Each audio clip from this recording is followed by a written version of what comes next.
হযরতে উবাই ইবনে কাব রাদিয়াল্লাহু তাআলা আনহু বলেন, রাসূল করিম সাল্লাল্লাহু আলাইহি সাল্লাম বললেন, হে আবু মুনজির, তোমার কাছে আয়াত সমূহের মধ্যে থেকে কোন আয়াতটি সবচেয়ে মর্যাদাপূর্ণ? আমি বললাম, আল্লাহ এবং তার রাসূলই ভালো জানেন। আবার আমাকে প্রশ্ন করলেন, হে মুনজির, যে কুরআনের আয়াত সমূহের মধ্যে থেকে কোন আয়াতটি তোমার কাছে সবচেয়ে মর্যাদাপূর্ণ?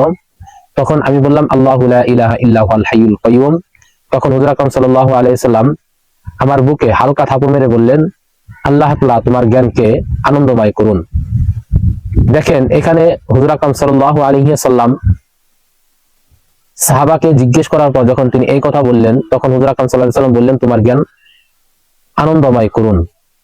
তাহলে এর থেকে বোঝা গেল যে কুরআনুল কারীমের মধ্যে সবচেয়ে মর্যাদাপূর্ণ আয়াত হলো আয়াতুল কুরসি।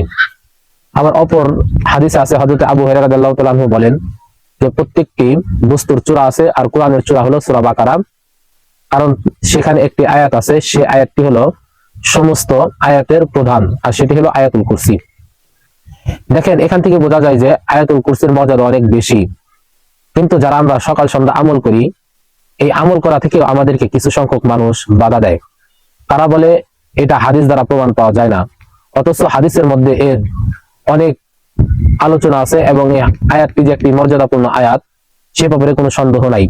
কিন্তু কিছু সংখ্যক লোক আমল করবে, এই আমল করা থেকেও বাধা দেয়।